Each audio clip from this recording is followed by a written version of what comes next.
This is the one show more. Hello, everybody, and you're listening to the Wrestling with Entertainment. This is Zoe Saker, and you're listening to Wrestling with Entertainment. This is the American Sumo, Mike Gamble, and when you're listening to Wrestling with Entertainment, it's just that easy. Hello, and welcome to the show. It's Wrestling with Entertainment, the only audio experience on the web today. Interviewing all your favorite wrestlers every Wednesday on YouTube and Castbox, sponsored by Rogue Energy and Player One Coffee. I am, of course, your host, James J., and it is a great day for wrestling because we are wrestling with American Sumo, Mike Gamble. Damn, that might be the best intro I've ever received in or out of the ring. Thank you, sir. Hey, we like to do it big here on Wrestling With. I love it. How are you, Mike? I'm doing fantastic. It's here. It's about 80 some odd degrees here in Orlando. I'm wearing zero shoes of any kind. So any day that I do not have to wear footwear is a good day for sumo. You know, it's about around 80 degrees in California as well. California. I was born in California. And I'm currently resigning in California, and no shoes either. Wow. Okay, yeah. I was born in Antelope Valley. Basically in the middle of the Mojave Desert. I was born in Lancaster, California. Okay, I know Lancaster. Yep, and for anybody listening, a little fun fact, trivia, if you've ever seen the movie Speed with Keanu Reeves, there's a scene in the movie where the bus crashes into an airplane, and that was filmed at Edwards Air Force Base, which is in Lancaster. Oh, a little bit of trivia, a little more you know on. Yeah. Hey, I'm a sumo. It's what I do. I educate. I talk. I facilitate goodwill, and I try to bring a little enlightenment and self-improvement to people who need it. And can you enlighten us on what is next for Mike Gamble? Oh, what's next for Mike Gamble? Well, I did just recently take some time off. I made a big move from Massachusetts to Orlando. So over the last 4 years or so, I had been basically by myself up in Massachusetts doing the thing, learning wrestling, um, getting as many gigs as I can. But I didn't have so much time with the family. Unfortunately, you do have to make some sacrifices. But I decided I could, and I was in a position to have the best of both worlds. So I moved down here and bet on myself and took some time off to spend with the family, and now I'm getting back to it. So you'll be seeing me around the Orlando circuit sooner rather than later, and I'm really excited about it. I've got a lot of new things in the pipeline, a lot of new T-shirt ideas, a lot of new videos to edit. So I'm really excited about all that coming down the pipeline very soon. All right, and when all of this comes more to light, where could we find you on social media? On social media, well, you can follow me on Twitter. I'm at Real Mike Gamble. On Instagram, I'm at Sumo Mike Gamble. On Facebook, I'm at American Sumo Mike Gamble. And my pro wrestling tees store is American Sumo MG. All right, and no need to look for those or throw it into your Google machine. All of those links will be in the description of the video below, both on YouTube and Castbox. Now, you mentioned, you know, all these sacrifices and spending so much time in the Massachusetts area and Mm-hmm. whatnot. You know, what was the main decision of saying, you know, I'm not, I need to spend more time with my family. I need to maybe decompress a little bit, take a step back. Oh boy, well, you're putting me on the spot. It was a combination of a lot of things. It really was feeling a little burnt out, and I I give a lot of kudos, and I'm eternally grateful for the family that I've made in Massachusetts. um, my boys back home, guys like Dexter Lou and John Roy and Waves and Curls, Insanely Rude, and a handful of other guys that I'm going to forget to mention, but I apologize, but the guys in the locker room really were my family, and they were able to help me get through a lot of those tough times. But I could tell that I wasn't mentally happy. I would visit my family occasionally over the holidays and spend maybe a week and a half, and then go back to the normal routine. I didn't take a lot of breaks during that time because I love wrestling so much. I really did enjoy being on the road every single weekend for multiple days a week, but it really does take a toll on you. So that, and I found out my trainers were also moving down here. And at that point, it made the decision easy because I do respect those guys, Matt and Vinny and Mike, a great deal. And being around them makes me not just a better wrestler, but a better person. And so it was a combination of those things that led to that decision. Right.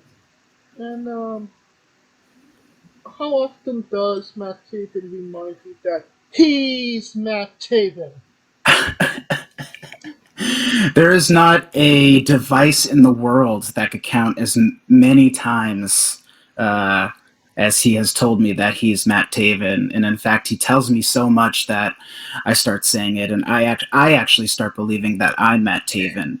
And then that's when he reminds me, no, I'm Matt Taven. Snaps me out of that. It's like a trance when he says it. But like you're like, no. I'm Matt Taven. Yeah, it's comedy gold. It's a skit waiting to happen. We're all Matt Taven. Yes, we are. There's only one trend, but we're all a little Matt, I would say. Alright, I love that. Now, you work for Northeast Wrestling and Limitless. Can you tell us about your relationship with those companies? I mean, those guys were there almost to day one. They were there for me along, and I have to give props to the XWA Kingdom as well.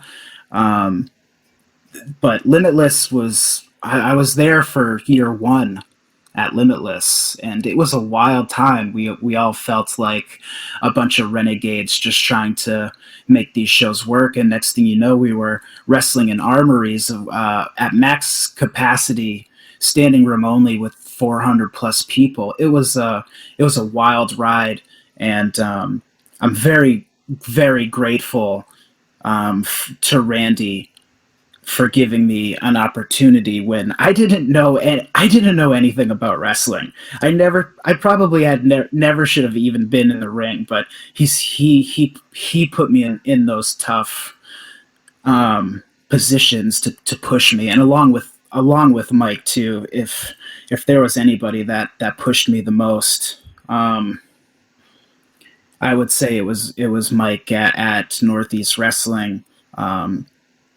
And Hammer Tunis at PvP. Those guys also put me in tough positions really early, and it forced me to learn to get good. And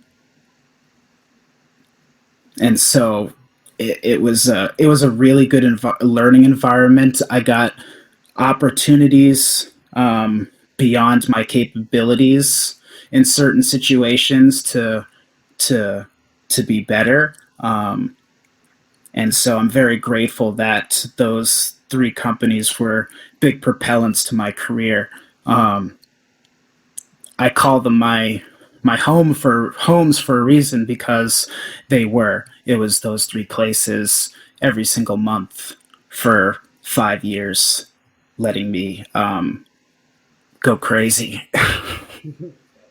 Well, now, keep in mind, I don't know Randy. I've never had a conversation with him. But what I've learned from the other people that have told me about him, he really throws you into the fire, and it's not so much, oh, let's see if you could sink or swim, rather than I know this guy could hang, so that's why I'm doing it. Is that kind of, am I wrong in Yeah. that?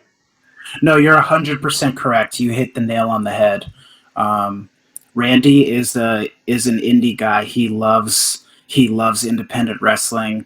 I know he's proud of what he's built. I know the guys who have been there, including myself, are all proud of what he's built and what we've helped build. And it was because of Randy doing those kinds of things for us, giving us those kinds of opportunities, that I think shows his credibility of why you see the same guys and those same big names returning to Limitless. It's a it's a it's a it's really it Randy should really be proud of that. Oh, for sure. Now, I'm gonna throw a name at you, and you just tell me whatever you'd like to. Sure. Bobby Orlando. I love Bobby Orlando. Just love that guy. Bobby, I worked with Bobby a lot in PvP in Western Mass. And Bobby was a little bit of a mentor in those early days for me as well, especially in the back room with locker room etiquette, making sure I was doing the right thing and not doing anything that would get me in trouble. Because he's Bobby's the a great boss. dude. No, he's a great dude. He really does look out for the boys. He's a solid dude. And I would work with Bobby Orlando any day of the week. Even in a Bobby Slam challenge? Absolutely. Because he was going after sumo style in that match. Oh, that was one of the most fun matches I've ever had. Um, it really was, and Bobby is crazy, but in a good way. Yeah, And so he's really good at going with the craziness and some of my craziness too, but making it make sense. Because I knew that I could have fun with this one, and so I kind of threw every idea at the wall at him, and he had to kind of parse it and say, okay, I like where you're going, but maybe let's do this, or make it make sense this way. And so um, and Bobby had to reel me in, if anything, because I was I was because I was that excited to work with Bobby. So yeah, I love Bobby Orlando. interesting. Now, another interesting thing that came up, you was in the ring with Jerry the King Lawler. I was, yeah. We were saving Jerry from the King's Court, I believe. That was a ton of fun. I love Jerry. Jerry is intimidating guy, but he's also a really smart guy, and so um, he's one of those people that I rely on, or I watch specifically to see how to present myself um, as a person, and just as a person in this profession. I don't think anybody does it better than Jerry. He's great. did that come about, and what did it feel like being and sharing a ring with the king?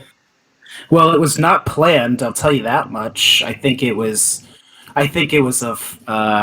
I had come to the gorilla position to see what all the hubbub was about, and next thing you know, I started hearing people chant for sumo, and so naturally, I'm not going to help Jerry the King. I not going to help Jerry the King Lawler, especially when the people want it. Um, and I think that was the first moment for me when I realized, oh, I can actually. I actually have a chance at this. I was able to hang with Jerry the King Lawler in that moment, and being able to soak in that moment where the people are. I've never seen a crowd go bananas like they did that night. Jerry, being in that moment, I was able to get some of that, and it was one of those moments where I kind of knew it was everything I had done up to that point was worth it. Hmm. All right. Now, tell us about your tattoo partner in the perfect gamble, Dexter Lou. And what's a pet peeve you just don't understand about him? That's a great question. What's a pet peeve that I don't understand about Dexter? He's always late. Really? He's always late. Yes, he is always late. He actually, and congrats to Dexter. I don't know if he listens to this. He just had a baby, Oh, a baby congratulations. girl. Yeah, so I'm very happy for him. But yeah, it got so bad that I would have to tell Dexter um, to meet me an hour early before we actually had to be there. I would not tell him the correct time ever. I think it was about 3 months in that I started catching on to that. So if we had to meet up at 9:30, you bet your bottom dollar I was telling Dexter to meet me at 8:30. And by the time he got to me, it was like 9:15. So right on schedule, and in fact, save 15 minutes. I'll never understand it, but it's one of those qualities of Dex that you have to laugh about. And one of the things that I love about him, honestly, is that he is always late, consistently late. Well, at least he's consistently late. He's consistent, right? That's Yeah, the more that's important consistency. part of that phrase, right? Right. He is consistent, and for that, I love him for it. No, you were tag team champions together, correct? Yeah, we were PvP tag champions. And there is a story about you getting those championships, correct? Yeah, there is. How did you know about that? I cannot divulge my resources. There's actually a really funny story. So, okay. My one of my best friends outside of wrestling was getting married. And he had a bachelor party which was at a convention. It was the same day as a PvP show. So I begged PvP management. This is a real story. I begged PvP management, hey, can I? I've got this commitment. We've got an early show, and the convention and the show is only like 30 minutes away. So is it cool if I hang out for a little bit at this bachelor party, and then go to the show? And they said no. So I said, well, I'm not going to the show then. But Dexter and I had these contracts that allowed us to cash in for the PvP titles at any time. Money in the bank-esque. Money in the Bank-esque. And so I'm just kidding. They did not say no. They said yes, that's fine. You can go to the bachelor party. So I wrestled. I went to the and then and then went to the Batchlor Party. But what I didn't tell, and Dexter and I had planned this, and we filmed a promo saying I wasn't going to be there. So we filmed the promo, and then we decided to use it. And so I went to the Batchlor Party. No one had an idea in the world that I was coming back. And during the main event, I stuck in the back, waited for whatever finish happened in the main event, which was for the tag team titles, and Hammer Tunis and Big Bacon Brad Hollister retained. And Dexter and I hid in the kitchen for about 30 minutes of the building we were in. And as soon as the bell rang, we knew that was our moment to strike. And it was the one time that Dexter's idea paid off.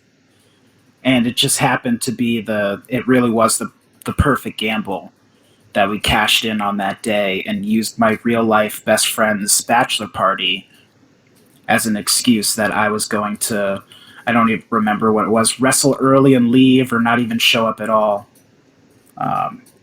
But yeah, it was cool. It was cool I get to meld in both of my real life worlds and wrestling worlds together. And I love that you used the perfect gamble to describe that. I mean, how fitting, right? It really was. That was the dynamic of our tag team. We were two guys that it started off where Dexter paid me for, protection services, and his various pet peeves made me laugh, and we became friends, and we started betting on ourselves. And you can follow the timeline of our tenure as a tag team that it did in fact pay off in spades.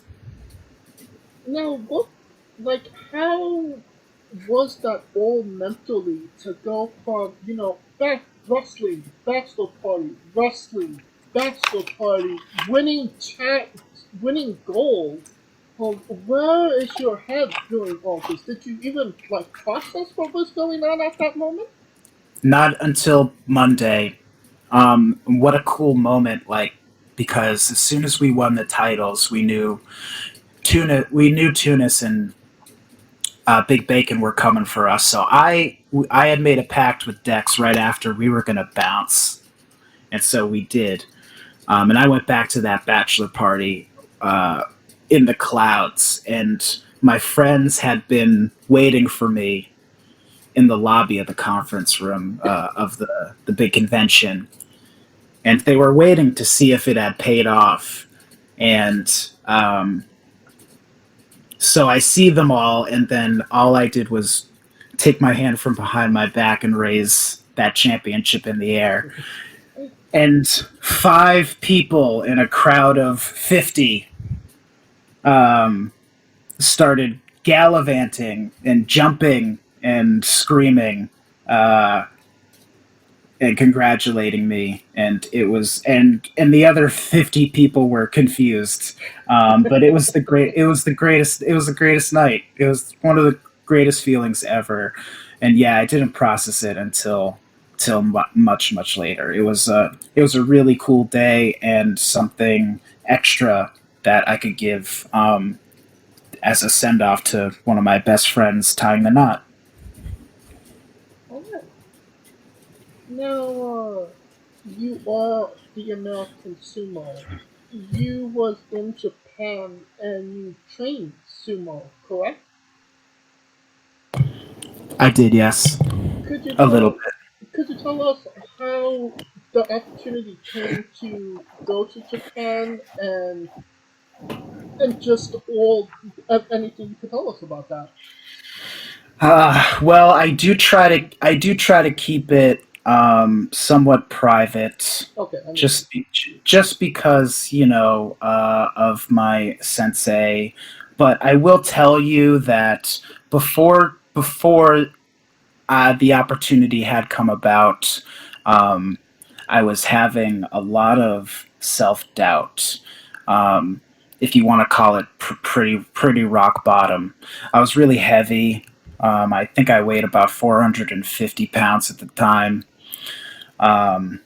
I was not doing great health wise. I wasn't really exercising. I was pretty down in the dumps about where I was in life, and it really was serendipitous that I was able to receive an opportunity to go to Japan, and it was serendipitous that I did happen to bump into certain people, and it was happenstance that the experience that I got out of it really did change my life, and gave me the confidence to pursue a dream that I had been wanting to pursue since I was a little kid, since I was stared up at Andre the Giant and thought that is a real life superhero. Um, so I call it God, call it the universe, call it Batman. I don't know, whatever you want to call it. Um, Man. but yeah, I don't know, whatever you believe in, whoever you pray to at night, um, whatever it was, I'm very grateful that it happened. Was competing sumo professionally and kind of going all in on that, was that, did you ever consider doing that? I actually have considered it, and I do follow. There's a United States um, sumo division and league. I thought about doing it, but it really never.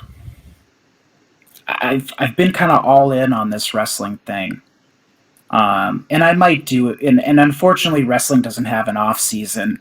If it did, I might consider entering in a tournament. And that's not to say that I won't ever in the future, but not right now. Okay.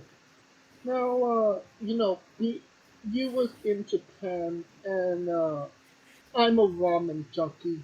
I love my ramen. What was the best ramen you had in Japan? Mm, that's a good question. I don't even know if I had a best ramen in Japan. I don't know if I found it yet, Hmm. or at least haven't experienced enough places. But I will say that Tomita ramen's really good. Hmm. So I will say Tomita ramen. I'm sorry, Tomita ramen. I don't know why I said ramen. If you're in Tokyo, Tomita's good. Alright. We also would have accepted any ramen is good ramen.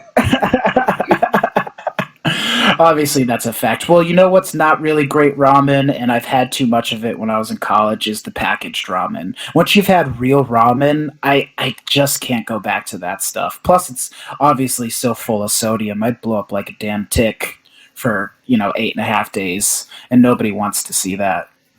I prefer the cup rather than the packets because you just Yeah, put a yeah. water in and it's ready to go. Yeah, cup is okay. I've had some of the cups here too, and I mean, of course, it's still never going to be the real thing, but you can also make adjustments to cup. You can fry your own egg and throw it in there if you Oh yeah, wanted to. So you can add stuff to the cup, and I think that can produce a better bowl of ramen for you. it's kind of just like a base rather than you know. It can be a whole meal, but you could just use it as the base to add to it. Yes, 100%, 100%. Yeah. All right. Um, can you tell us about the match against DVN where she told you hit me harder or you're not gonna last? Yeah, I think I tweeted that. It was actually in training. Um, there was a little while where Davian was hanging out and training with Matt and Vinny and all of us. Um, and so I got paired up with her finally. I had actually been waiting for quite a while because I respect Davian. Davian has always been someone I've looked up to in professional wrestling and in life. She really is the total package, and I believe she is one of the best female wrestlers on this today. Um, and so I was really excited. I was all JoJo for this match, but I'm a sumo. I don't strike females, right? And so Honor and whatnot. I remember being conflicted, and so we started the match, and I usually use palms, but I think I used a forearm this time. Occasionally I like to mix it up because if you throw too many palm strikes, your opponent's going to see it coming from a mile away.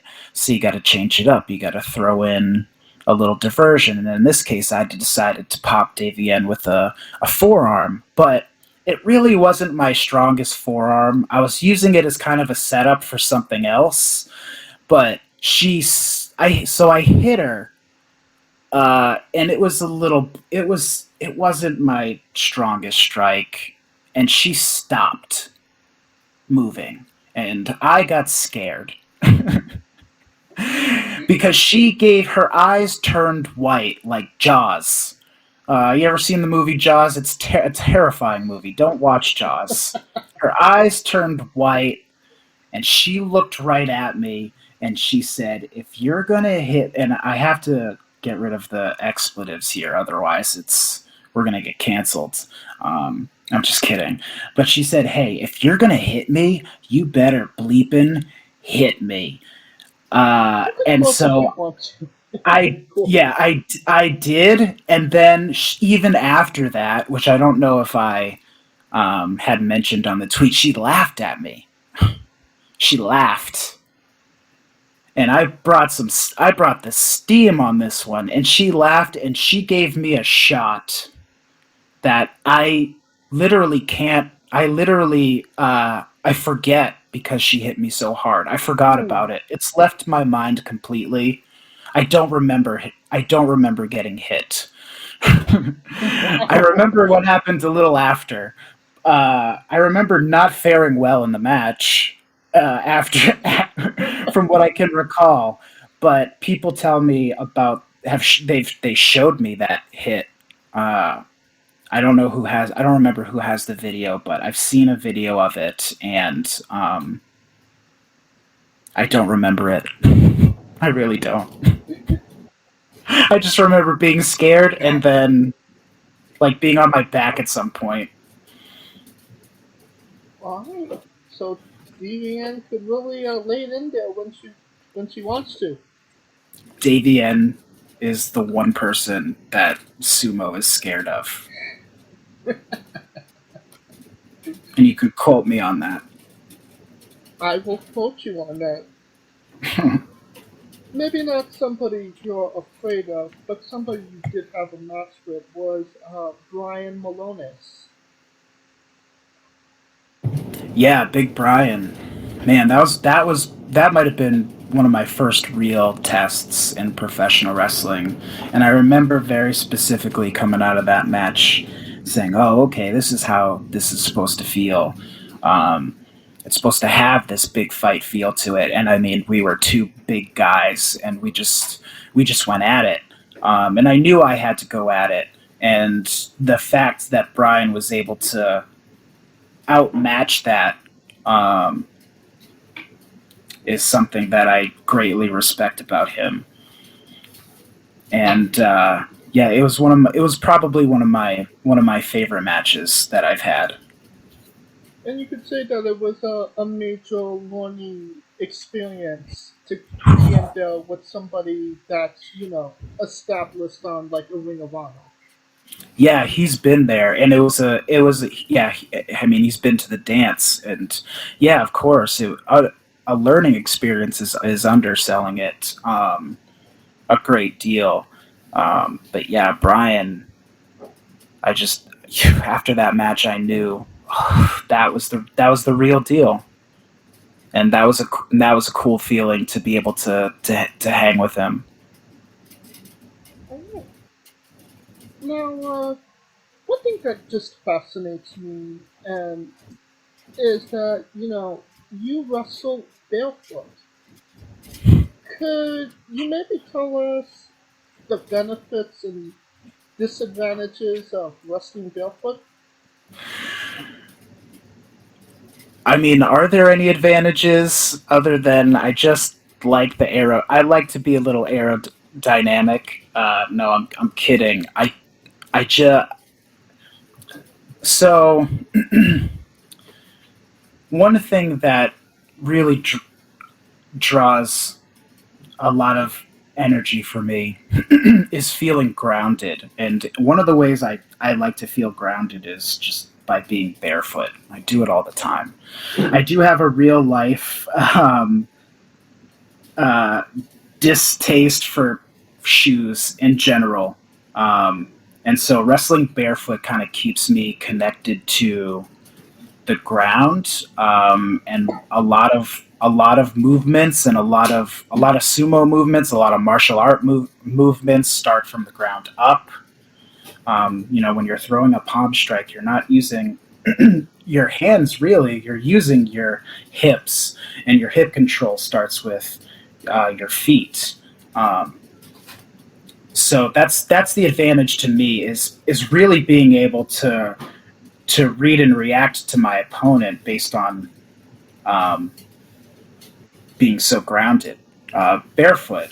The disadvantage, and I've probably been through about a handful of them, is the breaks and the dislocations Ooh. and the there goes my pinky nail and Oh, um, ooh. and it's only I tell I tell the guys in the locker room this. It's only a matter of time before something catastrophic happens. And I actually have thought about covering my feet a little bit.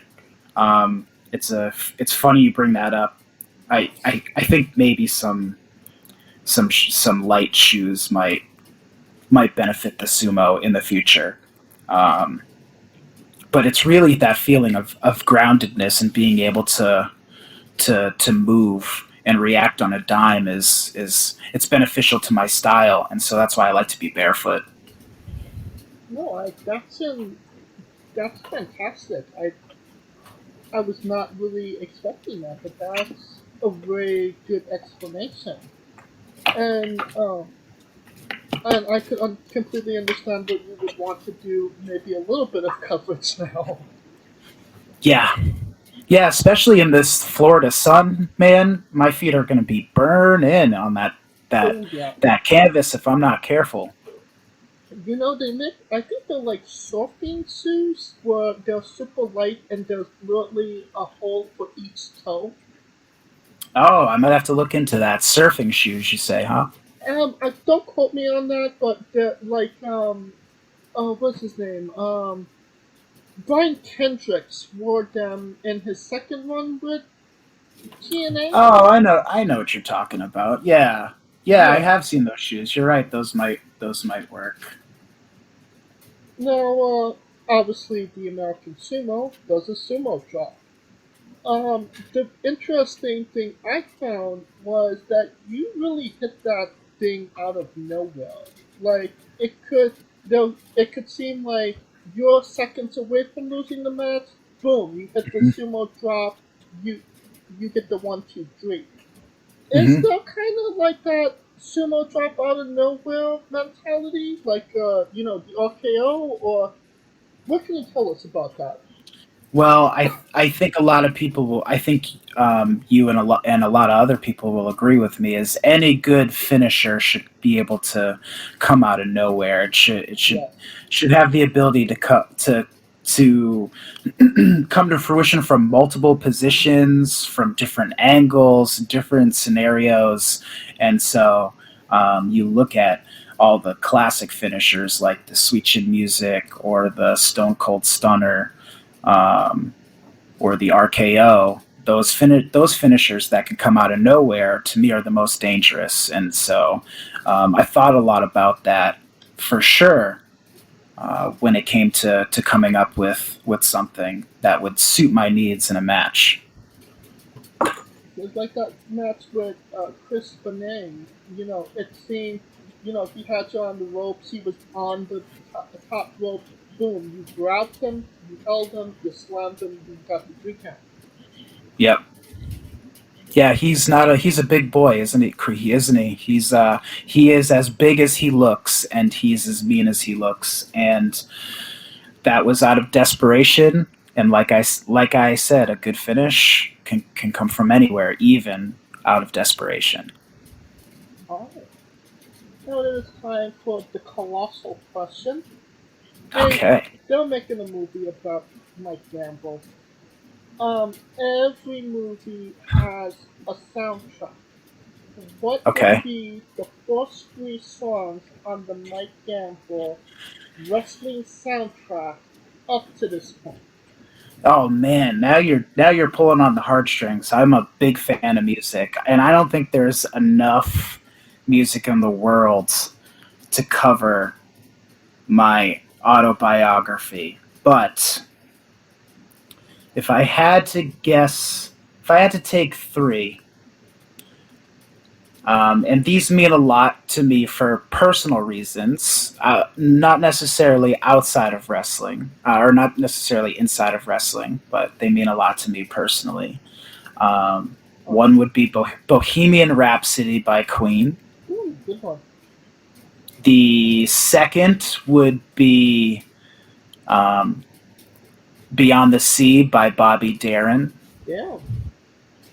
And the third would be For Those About to Rock, We Salute You by AC/DC. Damn. That is a solid 3 picks. Yes, I am a big lover of music. I'm a big fan of music. I like to think I have an eclectic palette. I do like a lot of different styles, but I mean, it feels like that's as eclectic as it gets. oh yeah, my playlist is weird, man. I'll have John Mayer one song, and then the next song will be Slipknot. I'm weird like that, You're not alone. but I love it all, man. Music. You don't listen to music, right? We feel music, and so Yeah. I'm a big feelings guy.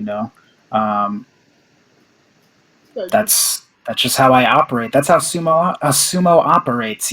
Based on feeling, and so music is one of those things that can literally change my mentality at the drop of a hat.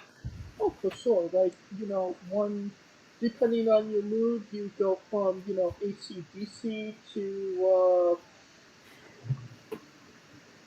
I don't, I don't know what to go from there, but, no, like, yeah, depending on your mood, you could go from rock and roll to slow rock to funk and Definitely. everything in between. Definitely. I've been really into blues lately. Just dirty blues.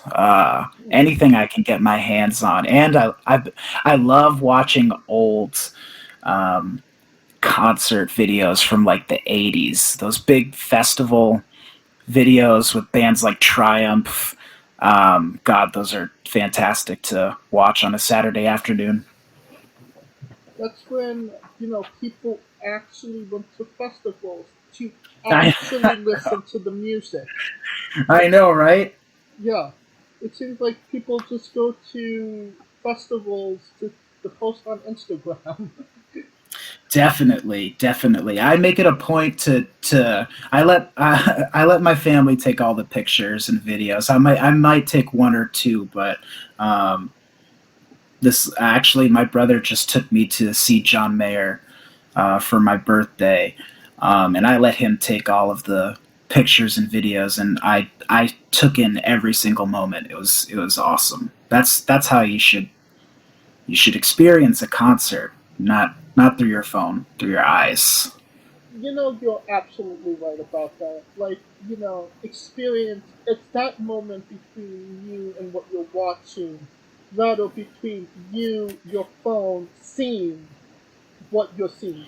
Because then you Yeah, could man. just be in your house looking at a screen. That's why you go to the show. Totally, and music is a universal language, man. You're all there for the same reason, and so that's a super awesome feeling is being there with like-minded people, a whole venue full of people who are into the same thing as you, and just want to be there for the music. That's a very powerful feeling. For sure. Now, you have three really great songs. Do you lock them in? Do I lock them in? Yes. Yes, absolutely, 100%. All right, you are locked in. Now, correct me if I'm wrong, but you're kind of, sort of, a second generation superstar. Kind of, sorta. What do you mean? Well, your dad competed in pro wrestling at least once, right? I don't know if he did. That might be news to me. Huh. I could have swore in my research I saw that your father had at least one match. Really? Yeah. I do know I was in a. My brother was in a match. He's technically a second generation wrestler. He got involved in one of my very first matches, which was fun. We were in a. I was in a match with my big brother, um, Robbie the Giant, and my brother was moving to Florida. My brother Andrew, my younger brother Andrew, and so I convinced the promoter to let him do commentary for the match, which was really fun. I did want him to be a part of the show. It was a dream of ours as kids that we could one day share a moment in the ring together. And so, we were having the match. He was doing great on commentary, and then Mike Grassa started talking trash to my younger brother Andrew. And so, my younger brother Andrew, naturally, what's he going to do? He's going to take off that headset and he's going to come to the ring. And he almost got into it with Mike, but luckily he provided a distraction for just the right amount of time for me to roll Mike up for a quick 3 count. All right. Awesome. And then we got to share our moment in the ring together, which was awesome. I can imagine, family doesn't always get to connect with the wrestling, so to have that moment. Yeah, for sure, and they're big fans. My brother and my brother might even be a bigger wrestling fan than I am, and my dad is the one who introduced me to wrestling, and so we're all big fans. We've all gone to WrestleMania together. We've all watched and gone to countless pay-per-views together. So it's cool to be able to share moments like that with them. Oh yeah. Now, Mrs. Doubtfire belongs in Fortnite. Yeah, yes. Why wouldn't she be in Fortnite? I mean, she's got the classic "Help is on the way" vault scene. That's almost straight out of Fortnite. You can literally picture Doubtfire in Fortnite. And I'm not just like a big music fan. I'm also a big comedy fan. And one of my comedy heroes is Robin Williams. And Mrs. Doubtfire is one of my favorite movies of his. And so, hell yeah, wouldn't she be great as a skin in Fortnite? I'd absolutely pay several $100s to have Doubtfire in Fortnite. And if Epic is listening, for the love of God, make it happen already. Give me Doubtfire, give me a dance, give me an emote, and I will buy it all. I mean, we have Lordly Ninja in Fortnite, who was literally nobody. I know. So So why not Doubtfire? Hashtag why not Doubtfire? let's get that rolling, Let's Mrs. go. Doubtfire. That being said, what is your favorite skin in Fortnite? Ooh, easy, actually. It's the one I've had the most wins with, and that's Nick Fury. Nick Fury is my go-to when I need to saddle up and get serious and put some KOs up on the board. I go with Fury. Oh. And how do you feel about the zero build? That new function. I actually love the zero builds. I'm a terrible builder. You can ask anybody I play with, John, Lewis, or Big Bacon. Those guys will tell you I am not a builder. It literally took me years to figure out how to make stairs. And then months after that, once the jump pads came out, how to put jump pads on the stairs that you've made. And so having a mode, sure, it takes away a little bit of the traversal capabilities, but I'm a fighter, man. I like to go right up the middle. I'm a sumo. That's all I do. I'm always moving forward, and so having a no build mode where I can really dig in deep and just focus on gunplay, which is my favorite part of Fortnite, is awesome. Right, but the disadvantages of that is, you know, if somebody sneaks up behind you, you don't get that, you don't get that coverage. Hey, I might be big, but I'm also pretty light on my feet.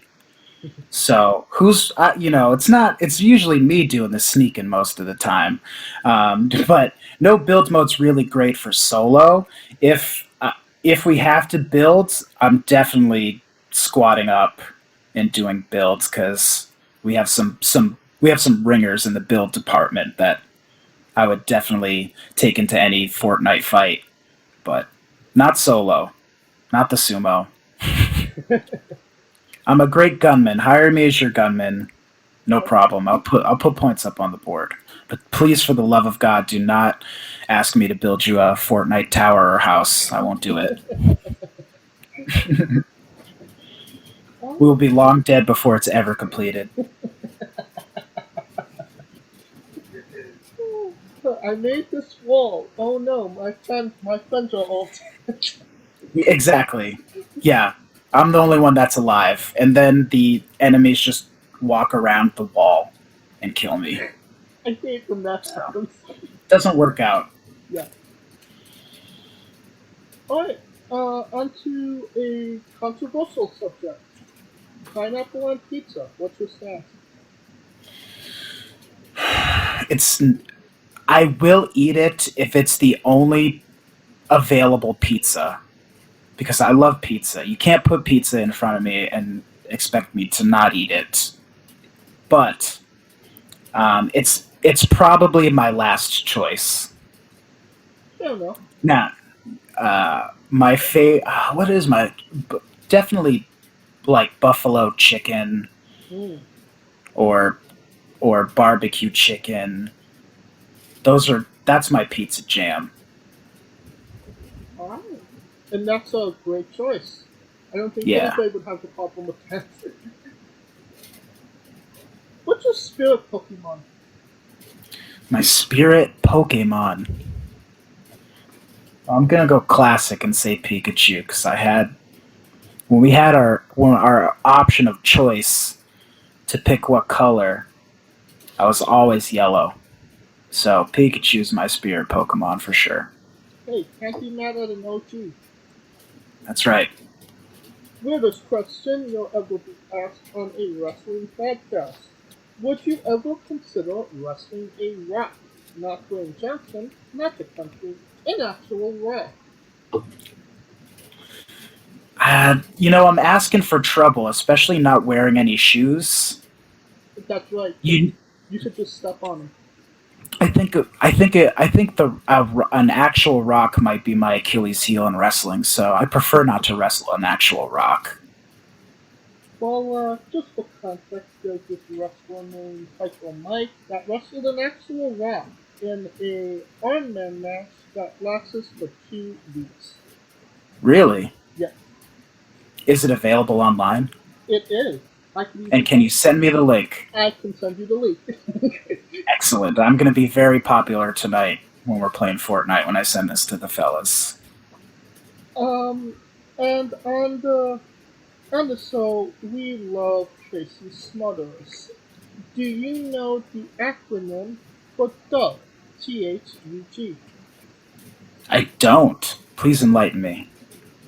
T is for terrible, H is for hell, U is for ugly, and G is for jail. 'Cause a dog can't spell. Excellent. Yes, love Tracy. Yes, Tracy's fantastic. Did you know Tracy? I don't know Tracy personally, no, but I do love his body of work. I'm an old school wrestling fan. Um, so yeah, yes. If you ask me to watch a Tracy Smothers match, I'll say when and where. Oh, no, that might not be a bad idea for the future. That's a Tracy Smothers watch along with Mike Gamble. That'd be cool. Let's go. Let's do it. Yeah. Alright, it is now again time for that segment. Mike Gamble's Bizarre Adventure. You're a wrestler that goes up and down the road and weird, crazy, and bizarre things are about to happen. Can you tell us a road story that fits that description? Oh man, a crazy road story. I mean, everywhere I go is kind of crazy, but I'm trying to think of one I can actually say without fear of repercussion. Um, You could change the names to protect the innocent if you need to. oh man, I don't know if any pop to mind specifically. I'll tell you a really good time I had on the road.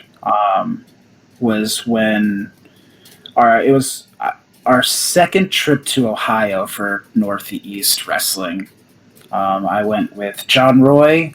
I went with Big Bacon and Big Bacon's girlfriend. And what we decided to do was rather than go home, we drove up on a Friday. We hung out on Saturday, or we wrestled on Saturday, basically. And rather than going home Saturday night, we decided to drive 45 minutes out of the way to Cleveland. And the next day, we got to visit the Rock and Roll Hall of Fame. Ooh, interesting. It was by far one of the coolest experiences I've had on the road. We took a lot of pictures. And I mean, if you're going to be on the road for 10 hours a day with anybody, I couldn't have asked for better road trip partners than those three guys. They're those three people, because Dakota. Yeah. Dakota's my favorite. Dakota drove the entire way home. She's an absolute monster when it comes to driving. I've never seen anything like it. I think it was something like 11 hours with traffic, and she drove the entire way. It was unreal. And she's Bacon's girlfriend, correct? Yes, fiance now. I think. Are they getting married? I think they're getting married. And nobody stopped to think of nicknaming her eggs? No, Eggs and no. bacon? Yes, of course, but she's way cooler than that. She's like, Benedict, I call her. Oh, there you go. That Yeah, is better than eggs. yeah, yeah. She's got a little more pizzazz to her. No, Dakota's the best, and Dakota's actually un. She's an unsung hero in our Fortnite group. I've seen Dakota put up some massive wins for us. Because she knows how to build in Fortnite. Well, she knows how us idiot guys think, so she can take them down real easily. Alright. On a more serious note, where do you see yourself in 5 years? Where do I see myself in 5 years? Oh God! Now this is starting to feel like a job interview. Am I gonna? Am I getting? Yeah. Am I on the payroll next time? What's happening here? Do I get some dental? Um, I hope. I'll tell. I'll. I don't know exactly where I'll be in 5 years, but I will tell you that I hope to be doing. I hope to still be doing what I love, and I hope to still be happy. And that's really all that matters, right? Exactly. Yeah. That's all I care about. Doing the thing I love and being happy. What is a match people should go out of their way to see that best shows off what Mike Gamble is all about? Anything on Northeast Wrestling, honestly, on the High Spots Network. In particular, any battle that I've had as of late with Wrecking Ball Ligursky or Big Bacon, I'll always put those at the top of the list as some of my favorites and some of the most challenging and also some of the most rewarding matches I've had. Is there something we could find on YouTube? On YouTube, yeah. I believe my match with Chris Benne is on YouTube Yeah. with for Limitless, season 2 of The Road. That one I really enjoyed as well, and I'm particularly proud of. I will put that match in the description of the video below, both on YouTube and Castbox, for anybody that wants to go check it out if they haven't already. Now, since we're nearing the conclusion of this interview, we are wrestling with the 8 questions of doom. Dun, dun, dun. This is our speed round, our bonus round, the round where we see who you really are. Are you ready? Yeah, I'm ready. Let's do this. Excluding yourself, greatest wrestler of all time.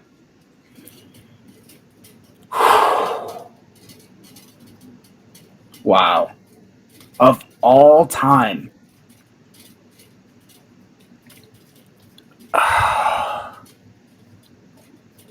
Man, The Undertaker. Alright. Worst wrestler. It was stressful. No, worst wrestler. Oh, worst wrestler. Worst wrestler. Oh boy. The Shockmaster, because he never actually wrestled, I don't think. No, I think he did have the match. I'm just I will say that he's not the Shockmaster is the worst character, not the actual wrestler, because let's be honest, the actual wrestler is a damn good wrestler. Oh, But for sure. Shockmaster, not great. Your main event in WrestleMania for the World Championship. Who was your Mhm. opponent? Shawn Michaels. Alright.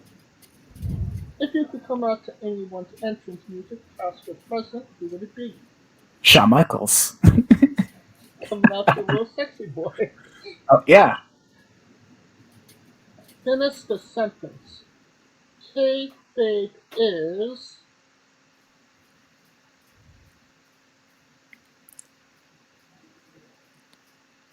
Kayfabe is necessary. Alright. We would have also accepted taste great on toast.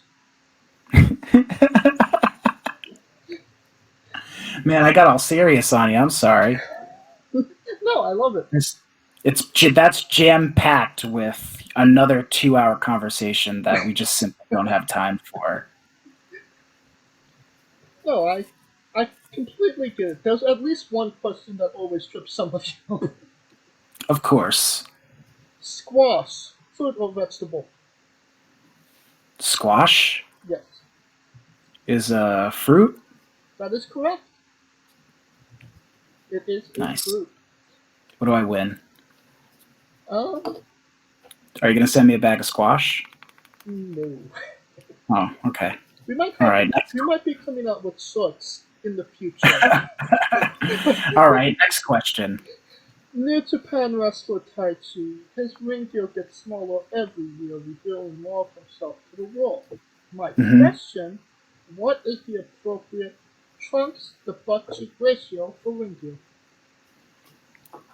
I guess it all depends on who it is.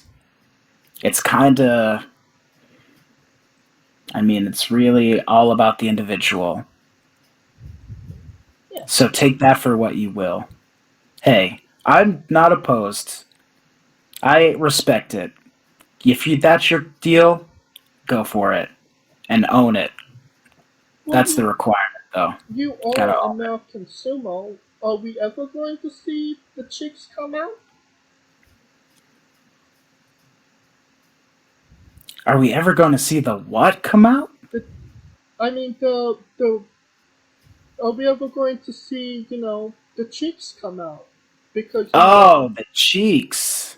No, you know who gave me that advice? Lanny Poffo. oh, Lanny Poffo, funny story. He told me one time, "Let the cheeks out," and I looked at Lanny very respectfully and said, "No, thank you. Um, never. The cheeks are never coming out unless it's by accident, which I will do my damnedest to make sure it doesn't." fair enough. Fair enough. And the last question, the main event, the thing everybody wants to know. Have you ever had a conversation with a stranger in a supermarket about Darby Allin? uh, I will say most likely yes, because uh, actually I really like Darby Allin's work, um, and he did a lot of circuits with us in Northeast, and so I can almost guarantee you at some point I have mentioned Darby Allin's name in a supermarket. hundred To a percent stranger? guaranteed. What's that? To a stranger? Oh, to a stranger.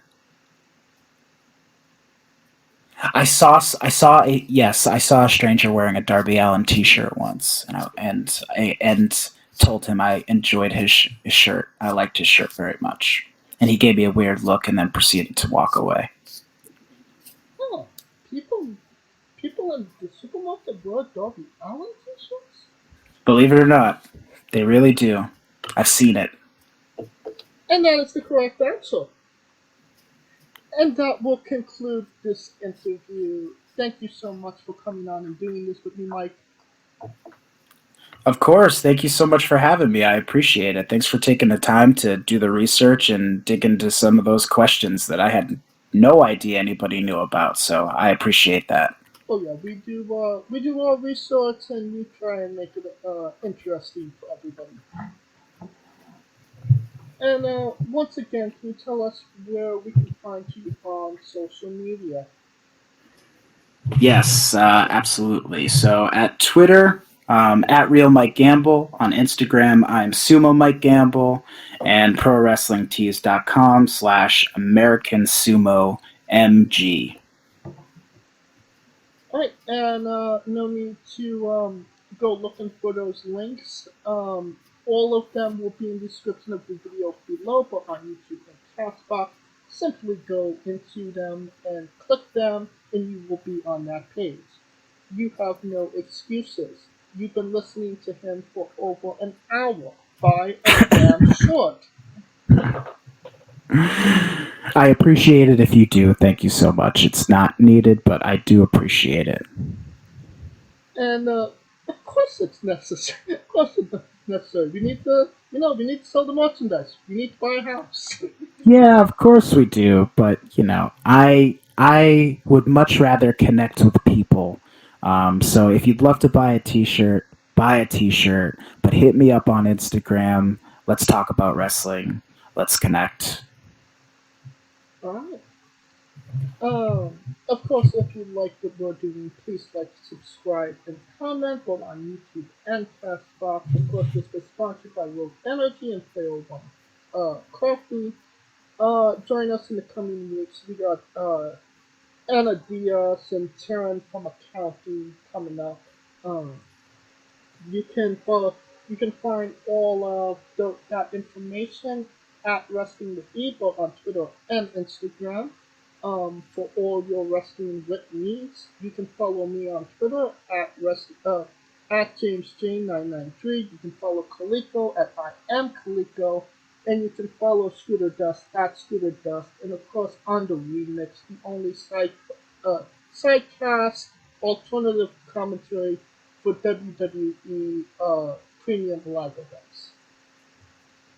Uh, Now, Mike, when I say wrestling wit, you say entertainment. Gotcha.